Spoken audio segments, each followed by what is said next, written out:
Ilang grupo. Praise God. Exodo, Genesis. Genesis. Oh, diri nga yan Exodo. Ayan ang pangalan ng grupo nila sa Marhay.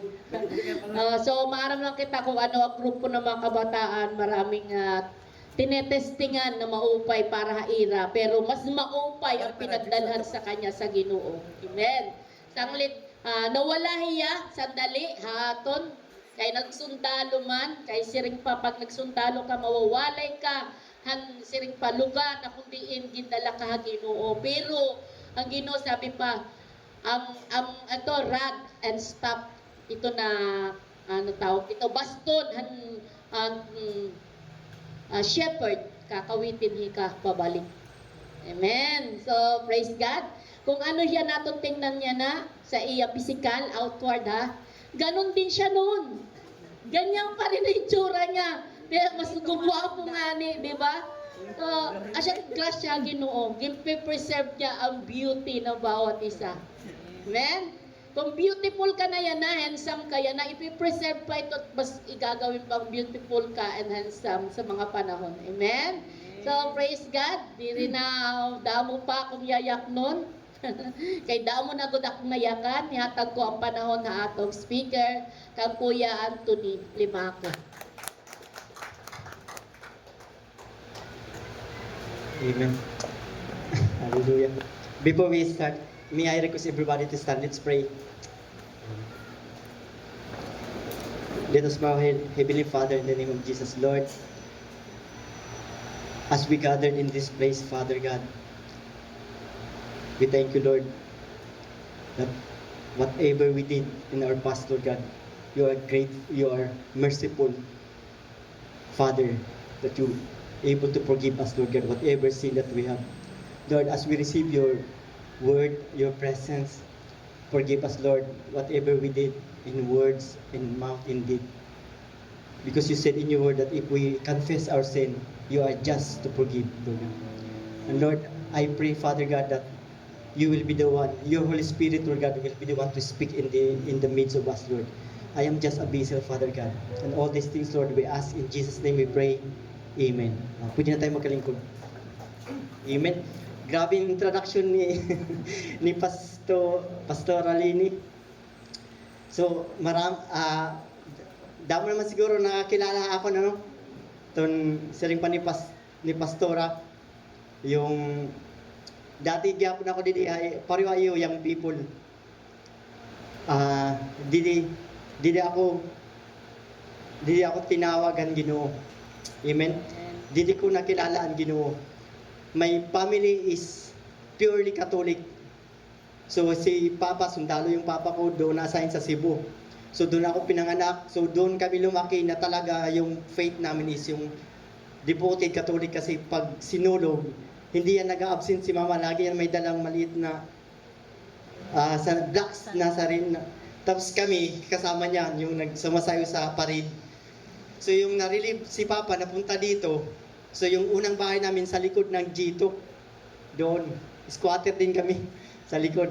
So dito si Papa, 6 kami na magkakapatid. 4 sa nauna. 2 yung stepsister ko. Dalawa yung isang step sister and step brother. So 6 kami lahat. So sa 4 na nauna, ako yung bunso. So yung 3 na kapatid ko, kasi nung nagsama na sila Papa, siguro I was 4 years old. So hindi ko talaga alam na hindi siya ang tunay kong Papa. Pagkaalam ko, siya talaga ang tunay kong Papa. Pero to make it the story short, dito kami tinawag ng Panginoon. Amen. So, siguro that was 20 years ago na, Pastor Lene. Kay 20 years sobra, kasi 23 na kami na service eh. So, yun ang sabi ni Pastora kanina, na kahit saan ka pumunta, hanapin mo yung presensya ng Panginoon. In my 20 years in the service, doon ko talaga na-experience halos lahat ng pagdadaanan ng tao. Yung nakita ko nga si Nonoy, di ba dating president din siya dito? Di ba dati payat yan eh. Ngayon, lumaki na. Kasi pag sundalo ka, tapos yung mayroong mga celebration doon sa kampo, mahirap talaga tumanggi pag sinabi ng boss mo, inom. Iinom ka talaga. Sabi ko, grabe talaga pagsubok. Pero, everything has a purpose. Amen? Sa daming unit ko na na-assign ako sa Norte, na-assign ako sa Mindanao, binalik pa rin niya ako dito. Amen? Yung pagbalik ko dito, naghanap talaga ako ng church. Kaya, yun nga, medyo nanlamig tayo sa buhay Kristiyano, nangyari, nahiya ako dito sumimba. Pastor Lini, this is testimony. This is a real life talaga. Dadaan tayo sa buhay na talagang manglalamig yung pag-aalaga mo sa Panginoon. Pero, sabi pa ni Pastor, pag once nasa kamay ka na ng Panginoon, no one can snatch you in my hand. Hallelujah. Amen? So, yung kanina yung kinanta natin, you're worthy of... Hindi kasi ako magaling kumanta. Magaling lang ako sumayaw. Amen. Yung message ng kanta. Amen? Pag pagkantahan mo si Jesus Christ, hindi mo na iisipin kung nasaan ka. Basta ang alam mo, siya lang yung, ikaw at siya lang yung kaharap mo. Hindi mo na alam kung anong nangyari. Kahit anong tibay ng tuhod mo, when you are in the presence of God, hindi yan tatagal. Amen? Are you blessed? Amen. Hallelujah.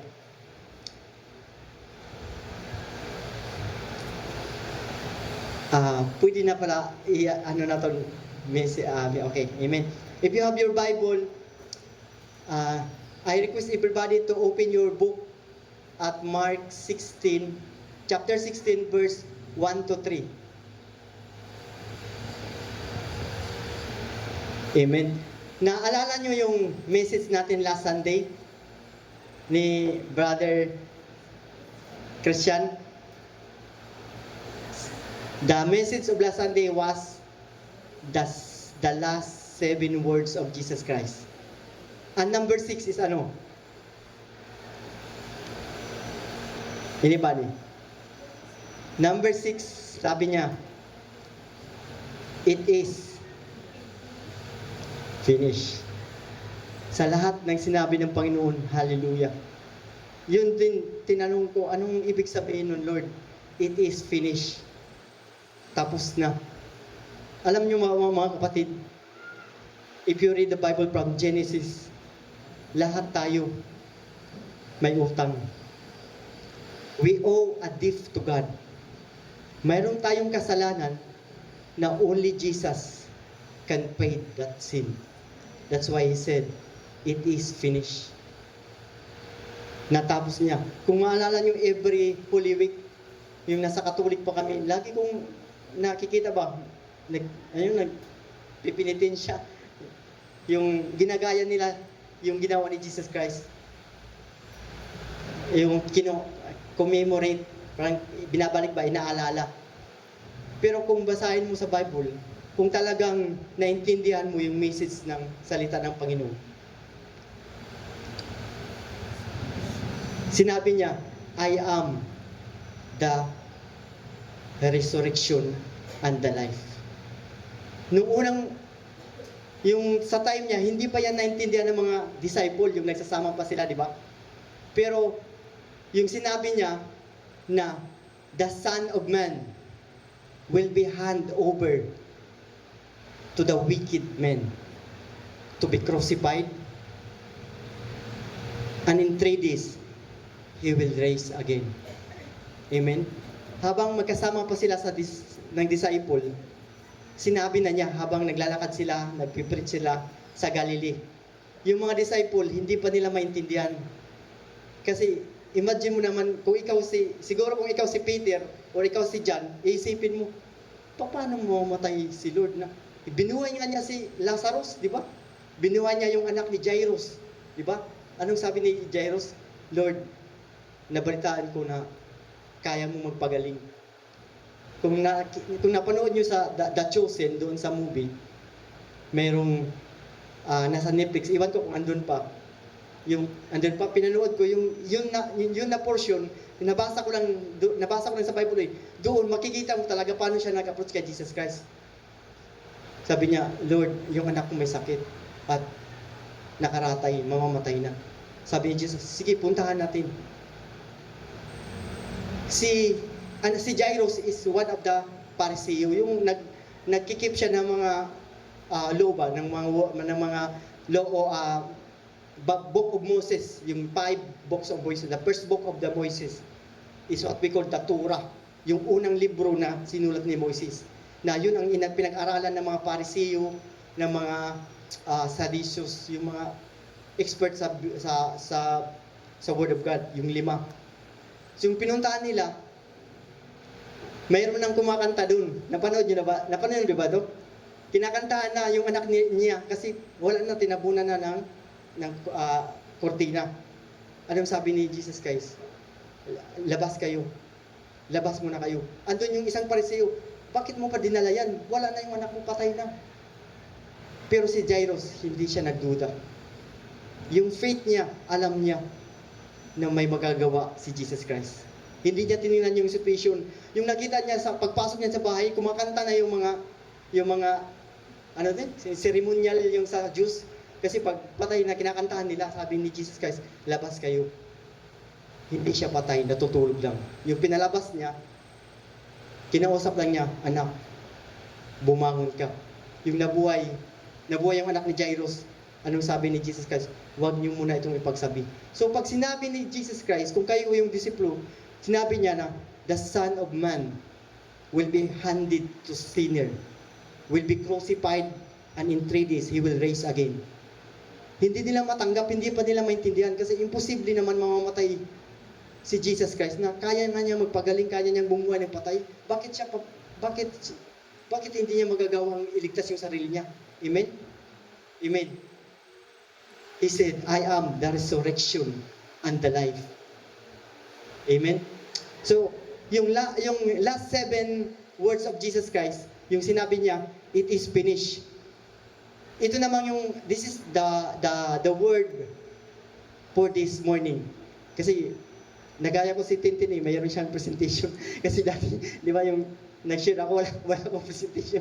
Basta kung ano lang yung pumasok ano lang idikta ng Holy Spirit.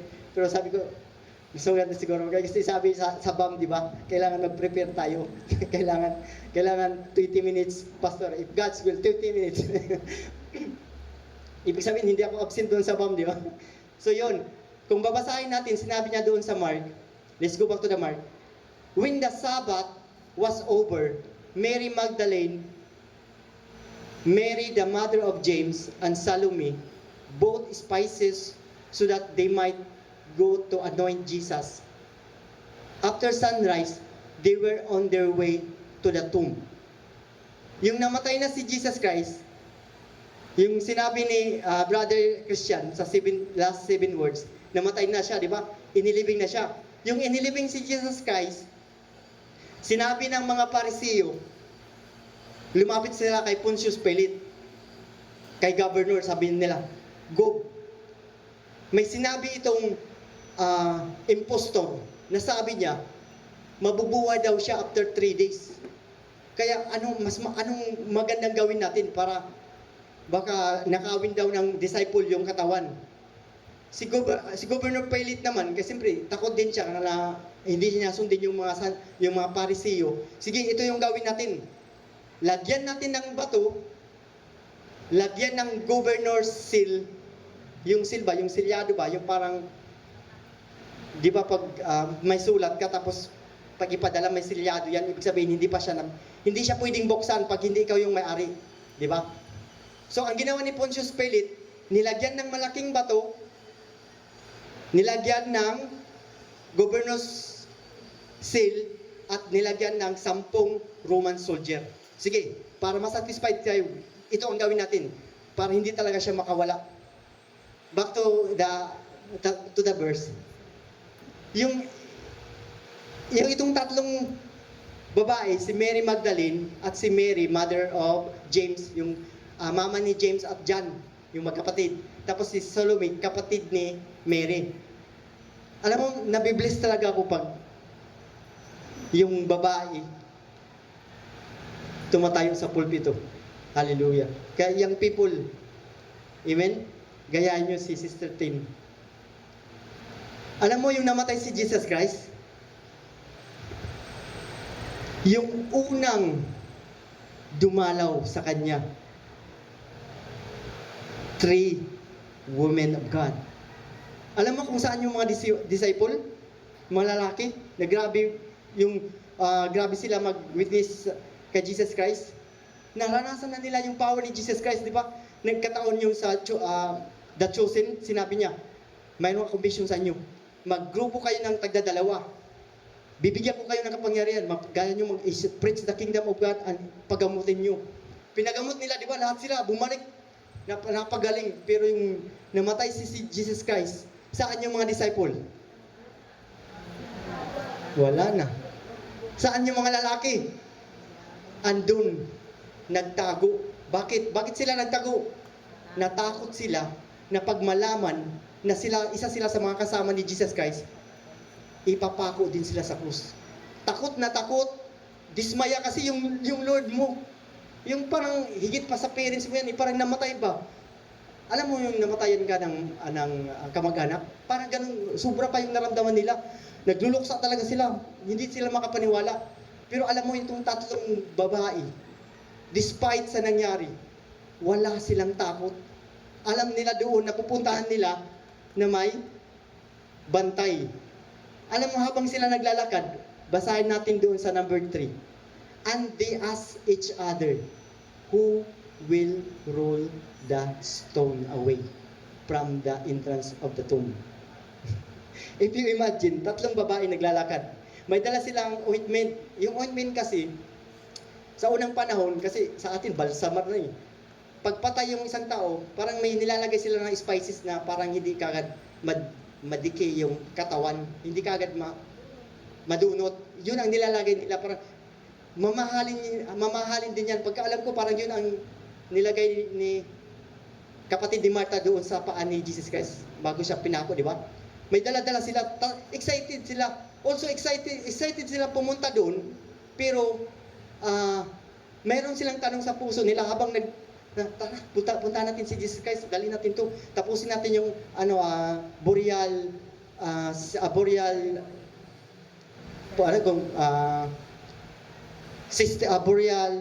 system ba, papaagi ba, ibubutahan nila dala sila ng oil. Tapos habang sila naglalakad, nagtanungan sila, tika, di ba may malaking bato? Sino pala yung magro-roll ng bato sa atin? Pero habang sila naglalakad, hindi sila nag-isip na bumalik, my brother and sister. Hindi sila bumalik. Bakit hindi natin isama si Peter, si John, yung mga lalaki? Pero habang sila naglalakad, ang dala nila, hindi lang yung jar. Pati yung tanong. Number 3, they ask each other, who will roll the stone? Habang naglalakad sila, sino mag-roll ng stone? Napakalaki nun, hindi natin kaya, puro tayo babae. Pero hindi sila huminto. Amen. Amen. Hindi sila huminto. Hindi niyo ako naintindihan. Mga kapatid, kahit patay na yung Jesus Christ nila, hindi sila huminto. Naniwala. Saan yung mga disciple? Andun, nagmumukmuk. Saan yung mga babae? Hallelujah. Amen? Kaya blessed tayo. Yung worship leader dito, babae. Yung MC, babae. Yung pastor natin dito sa church, babae. Amen? This church is blessed. Hallelujah. Why? For more than 20 years, is still existing. Why? Kasi yung church, building lang yan. Yung church, habang tumatagal, hindi yan maiwasan magkakaroon ng conflict, magkakaroon ng mga siraan. Kasi tao din tayo. Amen? But Jesus said, do not look unto but look unto Jesus only. Focus only to Jesus. Kasi pag tumingin ka sa kapatid mo at yung kapatid mo is nagkamali o nagkasala, siya nga nagpipress na nga yan pero tingnan mo, di ba? Look unto Jesus. Because lahat tayo, minumod pa rin tayo hanggang ngayon ni Jesus Christ. Yung gumagawa ng pattern, continue pa rin yung pagbabago ni Jesus Christ sa atin. So, next, Yan, this is the picture. Na-search ko sa internet, this is the picture kung titingnan mo kung saan si Jesus Christ nakalibing. Ito, may malaking bato, may governor cell. Yung governor cell na yun, ibig sabihin, pag may governor cell, ibig sabihin, hindi pwede galawin. Walang pwedeng magalaw. Tapos, nilagyan pa ng 10 Roman soldier na para sigurado talaga na hindi siya makalabas. Amen? Pero itong 3 babae, gumising sila early morning, Sabbath day. Kasi Sabbath sa kanila is, in a Roman calendar, Sabbath day sa kanila is Saturday. So, bawal magtrabaho. So, the next Sunday, the Sunday morning, is the first day of the week. Kung sa atin, di ba, first day of the week is Monday. Tama ba, Tin? So, sa atin sa Pilipinas, kahit sa opisina. Pero kung sa Roman soldier, the first day of the week is Sunday. So, umagang-umaga, yung 3, maagang gumising. Amen? Maagang gumising. Yung devotion nila sa Panginoon, hindi nawawala. Amen? Yung devotion natin, kapatid, hindi dapat mawala kung ano yung devotion mo na ginagawa sa kay Jesus Christ. Yung pumunta sila doon, hindi nila alam kung anong gagawin nila, basta ang alam lang nila, lalagyan nila si Jesus Christ ng oil. Amen. So ito, nakita natin yung picture, yan. Then the next slide, please. Amen. Ang tanong doon sa verse, who will roll the stone away from the entrance? Amen. Very early in the morning, the women walked toward the tomb carrying spices. But they carried something else too. Hindi lang spices yung dala nila. Meron din silang dala sa puso nila. Yung tanong nila ba, sino kaya sa amin dito yung magtutulak ng bato? Kasi pareho kami babae. Pero tuloy lang silang naglalakad habang may tanong. So, dalawa yung dala nila, hindi lang yung spices, pati yung tanong nila sa puso nila kung anong gagawin nila doon sa bato. But they carried something, who will roll the stone? The stone was not small. Nakita niyo man yung picture, di ba? It was a massive, sealed, guarded. To them, it was impossible. My friend, the stone, it is impossible to remove. Amen? Whatever stone you have right now, I want you to think, one stone in your life, I don't know what stone is that in your life. Isipin mo lang kung ano yung sa tingin mo na hindi mo kayang baguhin sa buhay mo, hindi mo kayang gawin, o yung mga pangarap, o yung mga pinagpipray mo na hindi pa dumating sa buhay mo. Parang ito yung stone ba na nagpa-block sa'yo para mag-grow ka sa spiritual life. So ito din sila. To them, it was impossible. Next slide first. And chapter 4, but when they looked up, they saw that the stone which was very large had been rolled away.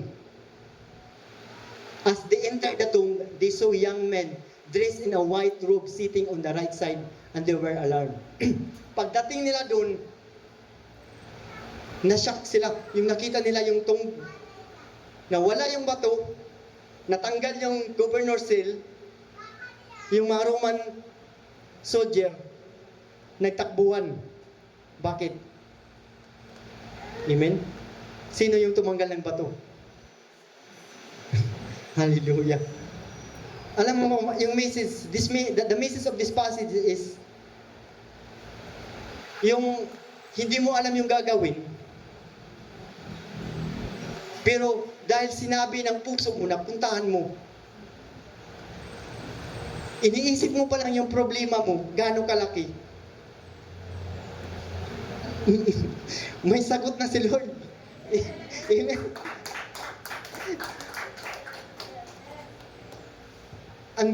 The Bible says, yung pumunta sila, may tanong sila sa puso nila, sino kaya magtatanggal sa amin? Kasi kahit i-combine namin yung lakas namin, hindi namin kaya. Kasi puro kami babae. Dapat, hindi pa na nila sinabi, dapat sinama natin yung mga disciple, yung malalaki. Pero ang pagkaalam lang nila, gusto lang nilang puntahan si Jesus Christ. Yun lang ang alam ng puso nila, hindi sila uminto. Hindi nila iniisip yung bato. Pero yung nakita nila doon na wala na yung bato, anong nangyari sa kanila? Amen? Na-shock sila. Ang puso nila, yung worry nila, natanggal. Lahat ng tanong nila sa puso nila, nawala. Mga kapatid, yung problema natin, gano'n man kaliit yan o kalaki, it represent the rock, bato. Pero kung makita mo yung tatlong babae, kung gaano kalaki yung pananampalataya nila sa Panginoon, hindi sila uminto, basta ang alam ko, pupunta lang kami kay Jesus Christ. Hindi ko titingnan yung kung anong madadatnan namin. Yung nadatnan nila, wala na yung bato. Tinanggal na. So in other words, yung problema mo ngayon, iniisip mo pa lang, ipagpipray mo pa lang, may sagot na si Lord. Amen. Hallelujah. I-share ko lang akong dito ha, Ormoc, ano? Alam mo, 3 kami nagsisensus. Almost 600 household yung pinupuntahan namin isa-isa. Pero hindi lahat may tao. Sabi ko, kung magsasama-sama tayong 3, hindi natin ito maubos. Bibigyan lang tayo ng 10 days. Kasi may target date sa taas eh. Kailangan matapos nyo ito. Actually, yung 24, pabalik na kami eh. Pinabalik kami ulit, nasa Tacloban na kami. Balik kayo ulit kasi gusto ng chief of staff natin, kailangan matapos yung trabaho. Balik kami. Habang pumapasok kami sa mga bahay, yung lahat doon na tao, minsan may nagmamadali, minsan binibigay na lang yung ID. Kasi yung ginagawa namin, pag may census, kunin lahat ng details, kailan sila tumira, sino yung member ng pamilya nila, picture ng bahay. May nag-census man dyan sa inyo, Pastor Lenny, di ba? So hindi ako inassign dyan. Hindi ko alam kung bakit. Doon ako inassign sa Ormoc kasi marami mga military reservation.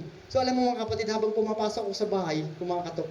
Tapos, ma'am, papakilala kami ganito. Census kami kasi gusto ng military, ma'am, ng gobyerno. Kunin yung pangalan. Nagtanong ka agad sila, bakit sir? Papalayasin nyo na ba kami? Alam mo yung puso ko, grabe, parang ginanon ba? Sabi ko, sabi ko, in-explain ko, hindi, wala akong utos sa amin na palisin kayo dito. Yung utos lang sa amin is kunin yung pangalan nyo, wag na kayong mag-extend, hindi na kayo dapat mag-ano ng bahay, mga pamilya ba, magdala. Tapos sinabi ko, alam mo ma'am, trabaho lang, ginagawa ko lang yung trabaho ko. Kasi yun ang utos sa amin. Pero alam mo ma'am, lahat ng nakikita mo ngayon, kasi halos lahat doon, matatanda, yung concern talaga sila sa bahay nila ba. Sabi ko ma'am, alam mo yung pinunta ko dito ma'am, hindi lang yun, hindi pa naman ito gagamitin ng gobyerno eh. Census, ibig sabihin, nag-update lang. So, every year ito nagsisensus. Kung may nadagdag o wala. So, every year. So, next year, magkikita pa rin tayo. Sabi ko, ma'am, alam mo, ma'am, yung government natin, hindi yan basta-basta magtatanggal ng walang relocation site. Yung LGU, gagawa yan ng paraan. Nasa batas yan eh. Pag yung i-relocate mo yung isang barangay, kailangan mayroong kang relocation site. So, yung purpose ng census namin is i-determine namin doon yung upper class, middle class, low class. Nagets nyo? Kukunin namin yung below 15,000 is lower class na yan eh. So para doon, makikita namin kung sino yung priority na mabibigyan ng LGU. Sa side naman dito, Pastora, impuan na lang kita. Dito, based sa information ko sa Rio, Real Estate Office, kasi sila yung umawak eh. Yung LGU dito, pati kami, pinatawag doon sa Mayor's Office.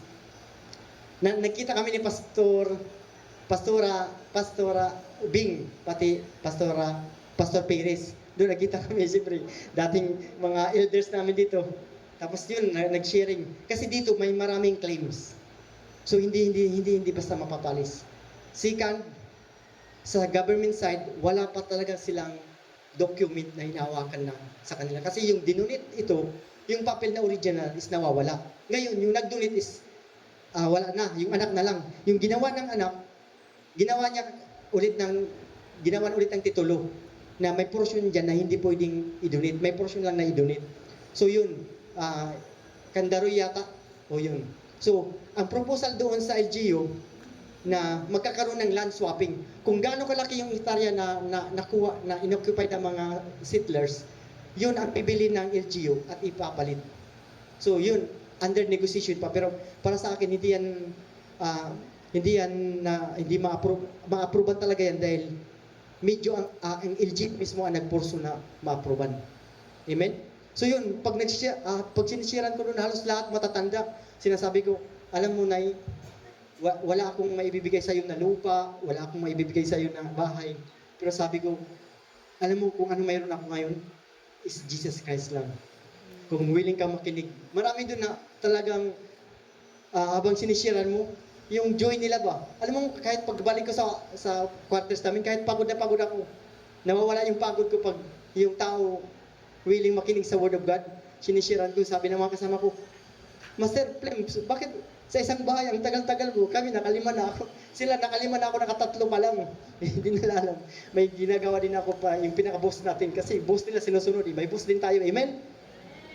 Amen? So, go back to our topic. The next slide, please. Ito yung tatlong babae pagdating nila. Wala na yung tomb, wala na yung governor seal, wala na yung Roman soldier. Yung problema nila, sinulusyonan na ni Lord. Yung problema mo, kapatid, hindi ko alam kung ano yan. May solusyon na yan si Lord.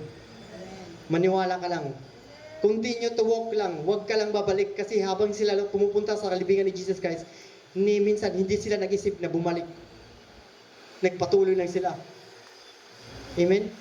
Next slide first, please. The message was, what seems impossible to us is already handled by God. Amen? Kung sa akala mo yung problema mo ngayon, napaka-imposible, ang Panginoon, mayroon ng solusyon. Hallelujah. The women were worrying about the problem they could not solve, but when they arrived, God had already moved before they even got there. Iniisip pa lang nila yung problema nila, mga kapatid. Sinolusyonan na ni Lord. Ganun kaganda, ganun kabuti ang Panginoon. Amen. Next slide, please. Sometimes we stress over things God has already resolved in the unseen. Kasi tayo minsan, pag may problema, iniisip kasi natin kaagad yung situation mo. Yung tinitingnan mo kaagad yung situation mo. Hindi mo tinitingnan yung situation ni Lord kung anong magagawa niya. Pag may problema tayo, tinignan mo kaagad yung problema mo, talagang maglulumo ka, talagang masasabi mo, parang imposible. Kaya nga sabi niya do not stress, huwag mong isipin masyado yung problema mo. Lahat tayo may problema, walang exempted kapatid, lahat tayo may problema. Kahit unbeliever may problema. But the difference, if you have Jesus Christ, you have a wisdom. Amen? Wisdom. What is wisdom? Refine. What is wisdom? Karunungan. Galing sa Panginoon. Ibig sabihin, yung wisdom, hindi siya analysis na makukuha mo lang. Wisdom is kaya mong mabuhay sa kalooban ng Diyos. Kasi hindi natin kaya sumunod sa Panginoon kung wala siya. Kung wala yung Espiritu ng Panginoon. Amen? Kahit anong gawin mo, hindi mo masusunod. Kaya nga, naalala mo yung binigay ni Yahweh kay Moses yung 10 Commandments? Yung binigay niya doon. After that, nagpagawa pa siya ng tabernacle. Yung simbahan nila. Na andun na yung law, andun na yung batas para hindi tayo magkasala. Pero nagpagawa pa rin siya ng tabernacle na mayroong curtain. Na ang pwedeng makapasok lang is the high priest. So, kahit saan sila pumunta, gusto ng Panginoon talaga makapiling yung mga tao, yung makasama nila ba? Kasi alam ng Diyos na hindi yung 10 Commandment, hindi nyo yan masusunod kung wala ako. Kung wala ang Espiritu ng Diyos, hindi mo masusunod yung 10 Commandments. Kaya yung ginawa niya, napagawa siya ng tabernacle, tapos high priest lang yung makakapasok. Amen? That is the Old Testament. But when Jesus Christ came, John said, the Word was God. And the Word is God. And the Word became flesh. Alam mo yung ginawa ni Lord from Old Testament sa generation natin? Siya mismo yung bumaba.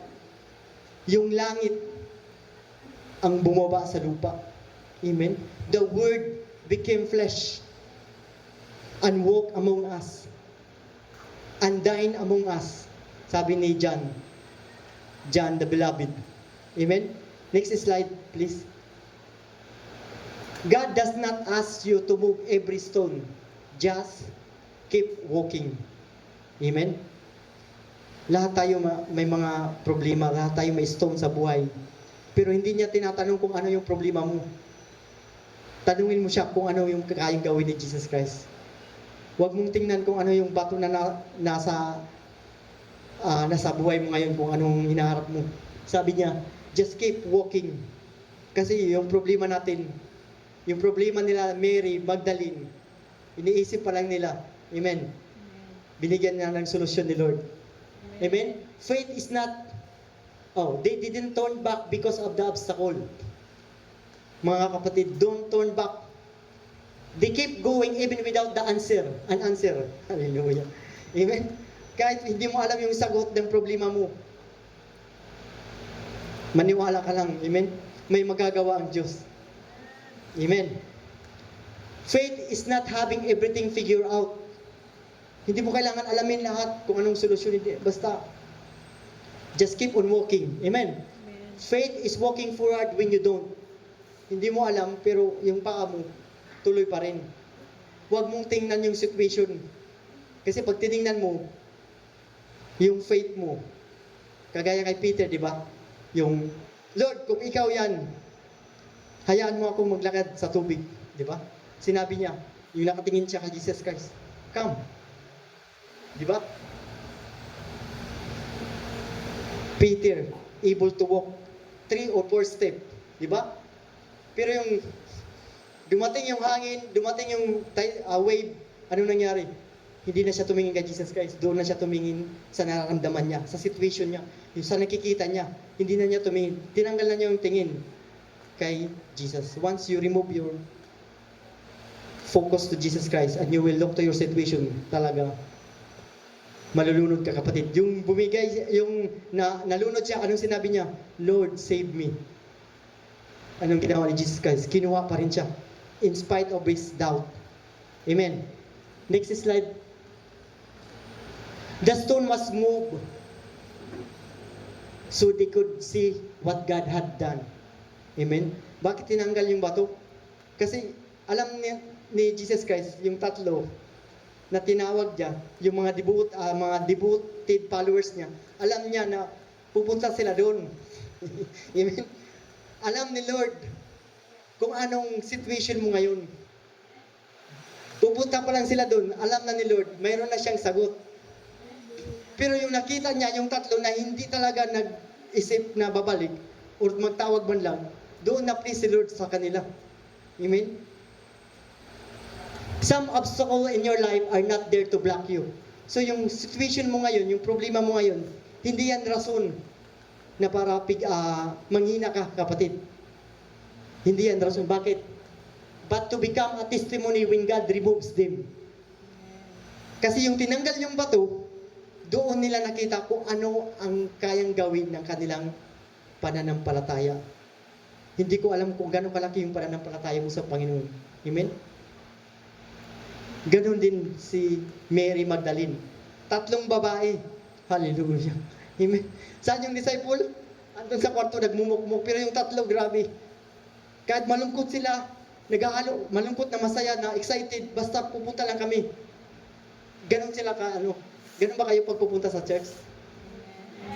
Kahit anong oras na, kahit nabibisi ka, nagmamadali ka, kasi yung excited. Pag nawala yan, kapatid, there's something wrong. Kasi when I was called here, this is my spiritual birth, itong lugar, kaya hindi ko ito makakalimutan talaga. Why? Kung mapansin nyo, MCF before is Military Christian Fellowship. Imagine mo how God, great is His wisdom, from military ginawang, it is not an accident, my friend. Bakit aim? Pero ginawa niyang maulong. Kung makita nyo, strategically, strategy,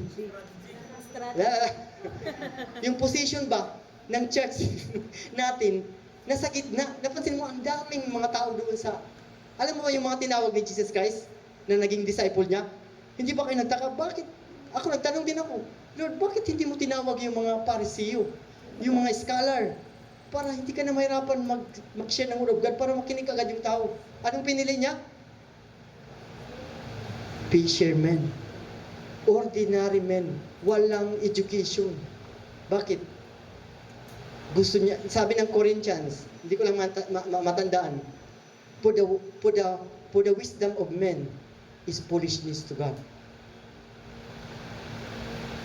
Tinawag niya yung mga fishermen kasi sabi ko pa kay Papa ni Tintin gusto kong sumama mangisda ba? Ano ba talaga kahirap mangisda? Diba? Gusto kong maranasan. Bakit yung pinili niya is mga fishermen? Grabe pala yung sipag nila. Akala mo mas mahirap yung sundalo, yung mag-akit sa bukid. Kasi ang iniisip namin doon is benefit. Di ba? Bahala na, basta may sweldo. Pero sila, hindi nila alam kung gaano yung income na makukuha nila, basta doon lang sila. Tama ba? Basta andun lang kami, hindi namin alam kung ilang banyera makuha namin, basta makakuha lang kami ng isda, kung magkano lang mabinta namin. Ganon, iba yung purpose nila. So, ibig sabihin, mas mahirap yun kasi walang kasiguraduhan, kasi ang tao is uncertain. Ang tao kasi sigurista. Amen? Sigurista. Pag empleyado ka, sigurista ka. Pag negosyante ka daw, ibig sabihin, leverage. Walang takot, basta magkapital lang, kita o hindi. Pero pag empleyado, ano yan? Sigurista yan. Secure. Pero alam mo yung security, the best security is, amen. Hallelujah. Nasa ano yan eh? Kung nabasa niyo yung libro ni Four Quadrant, nabasa mo yan? Hindi. Yung Chinese, kalimutan ko lang kung sino. 4, employee, self-employed, business, investment. 4 yan eh. Employee pati self-employed, sigurista daw yan. Dito, walang rest. Investment pati business, kahit anong mangyari. Go! Yung mga mangingisda. Pupunta kami kahit balot, kahit may bagyo nga. Tingnan mo, di ba, nababalitaan natin. May namamatay. Kasi alam nila na may bagyo, pero iniisip nila, wala kaming kakainin. So doon ko na-realize, kaya pala fisherman yung tinawag ni Lord. Di ba si Peter, yung tinawag niya si Peter, sinabi niya, sumakay si Jesus Christ sa bangka, amen? Tapos sila Peter, siguro from 3 o'clock in the morning hanggang 12, wala pa sila nakuha. Yung sumakay si Jesus Christ, sinabi niya, sige, itapon mo yung net. Tumingin siya kay Jesus Christ, Lord, wala talaga ang isa, wala kami may nakuha. Sige, itapon mo lang. Anong ginawa niya? Sumunod lang siya. Yung tinapon niya, after how many minutes, pag gano'n nila, ang dami. Ang daming isda. Anong ginawa ni Peter? Church, anong ginawa ni Peter? Tulungan niyo kami, napakataming isda. Pero yung pinaka-the best yung sinabi niya, yung nakita niya yung miracle ni Jesus Christ, lumuhod siya, Lord, depart from me, I am a sinner. Sabi nga ni Pastora, yung Word of God, di ba may Bible study tayo araw-araw? Pag lagi mo yan binabasa, para yung salamin. Every time na binabasa mo yung Word of God, nalalaman mo kung gaano ka makasalanan. Kaya naintindihan ko yung sinabi ni Peter na, Lord, depart from me. Lumayo kayo, Lord, makasalanan ako. Pag nasa presensya ka na ng Panginoon, doon mo ma-realize, makasalanan tayo, hindi tayo karapat-dapat. Pero anong ginawa niya, amen? Anong ginawa niya, kapatid? Tinanggal niya yung stone. Yung stone ng 3 babae na iniisip nila habang naglalakad. Nashock sila yung tiningnan nila na wala na yung stone. Ano nangyari? Pagpunta nila doon, wala na din si Jesus Christ. Jesus Christ did not remain. In other words, we are not serving a dead God. Amen. Hindi patay yung sinasamba natin dito. Bakit? Tingnan mo kanina pag mag-worship ka, di ba? Sabi niya, Sino ba yung babae na nakausap niya doon sa nagtitibba? Ha? Samaritana. Sabi niya, there will come a time that the worshipper will not worship in this place, Israel, Jacob, Jacob. Kasi ato nga balon, Jacob ako ron, mo adi ko ng presence sa Ginoo. Tas kamo nga mga Israel, nasan kamo ang Ginoo ato Israel. Saan ba talaga? Anong sabi ni Jesus Christ? There will come a time that the true worshipper of God will worship Him in His spirit and ito. Ibig sabihin, spirit, you can worship God anywhere. Maybe in your bed, kahit naliligo ka, kumakanta ka, nararamdaman nyo, kumakanta ka, dito, kumakanta ka, bakit? Dito ko lang naramdaman yung presence of the Lord. Amen? Hallelujah. Nararamdaman nyo ba yung presence of the Lord? Amen? Amen. Next slide, please. What looked final was not the end. Amen. A sealed tomb looked like a defeat. A heavy stone looked like a closure, but God turned it into opening. Sabi ko kanina, yung wisdom ng tao at wisdom ng Panginoon ay hindi magkapareho. Alam mo yung pinako si Jesus Christ sa cross, anong sabi ng mga tao dun? Wala na, yung Jesus Christ niyo. Patay na. Yung wisdom ng tao, hindi kayang maintindihan ng wisdom ng Panginoon. Kasi hindi sila magkapareho. Sinabi ni Jesus Christ, di ba sinabi niya sa mga apostol na in 3 days, I will raise again. Hindi nila maintindihan. Pero yung nawala yung bato, pinakita niya sa mga tao na hindi siya kayang patayin ng tao. Bakit siya namatay? Sabi ko kanina, may malaki tayong utang na dapat bayaran. For the wages of sin is death, but the gift of God is eternal life. So, somebody has to die. Kailangan may mamatay. Kaya pinangako si Jesus Christ. Amen? Next slide, please.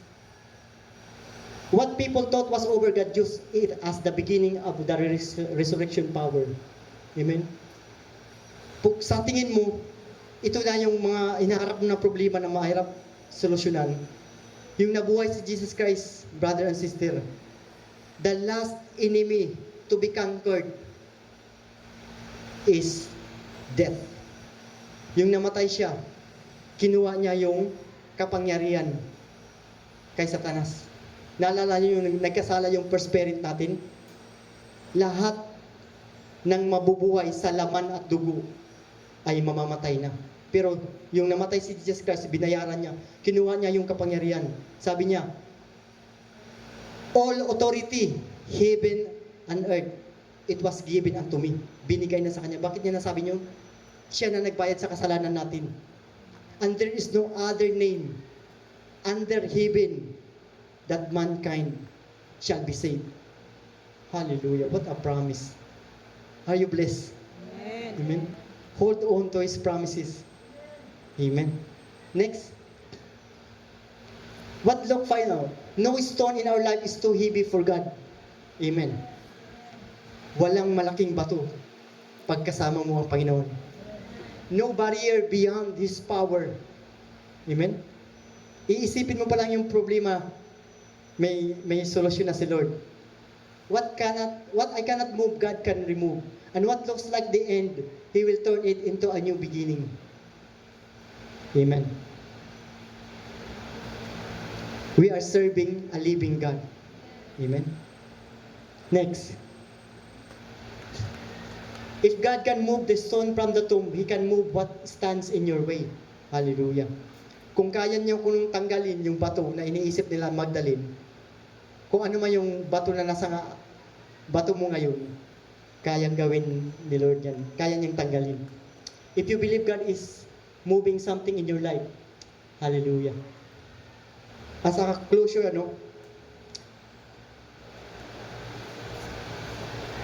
yung nag-start pa lang yung nalipat kami dito parang from Cebu, grabe talaga ang hirap namin kasi apat kami na nag-aaral noon. Si Papa siguro yung ranggo niya noon mga PFC. So yung sahod noon siguro nasa 150 pa lang ata eh.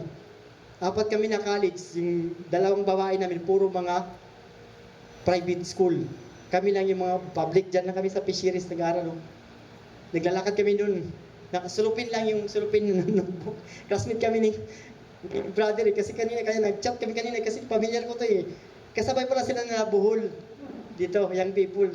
Tapos mag-ano kahit schoolmate kami sa fisheries. So yun, ano kami na, kasi hinanap ko yung mga young people dati, ito lang yung nakita ko, tapos si Bohol. Imagine si Bohol, pastor na, Pastor Lini dati, elder lang ngayon, pastora na. Parang sabi ko, Lord, nabibehind na yata ako. Amen, pero God can use you anywhere you go. Anywhere failed you are, He can use you. Amen. Kung ano man kung estudyante ka man ngayon or nasa bahay ka lang, He can use you. Anybody can be used by God. Amen? Grabe talaga ang hirap namin nun. Naranasan ko nun kumain naranasan niyo ba yung kanin lagyan ng tubig tapos asin? Yun ang pinaka-last na naalala ko na pinakain sa amin ni Mama. Kasi walang-wala talaga. Pero yung God's grace, amen, for 20 years, baka next year mag-retire na ako, amen. Pwede ako retire. If God's will, kahit saan man ako mapunta, kung mag-retire man ako, hindi ko talaga ito makakalimutan kasi dito ako tinawag. Kasi yung inheritance namin nasa Paloy, lahat ng kapatid ko nandun na sa Tacloban, ako na lang yata naiwan dito. Pero sabi ko, habang andito ako, Lord, magpapagamit ako sa iyo, amen? Habang may nakikinig sa Kanya, habang may nagpapagamit sa Kanya, gagamitin tayo ng Panginoon, amen? So, kung ano man yung stone ngayon na hinaharap mo, hindi ko alam kung ano yan, kaya yan tanggalin ni Lord, amen? May solusyon na ang Panginoon. Ang gawin mo lang, huwag ka lang huminto sa pananampalataya. Amen? Let's us all stand, please.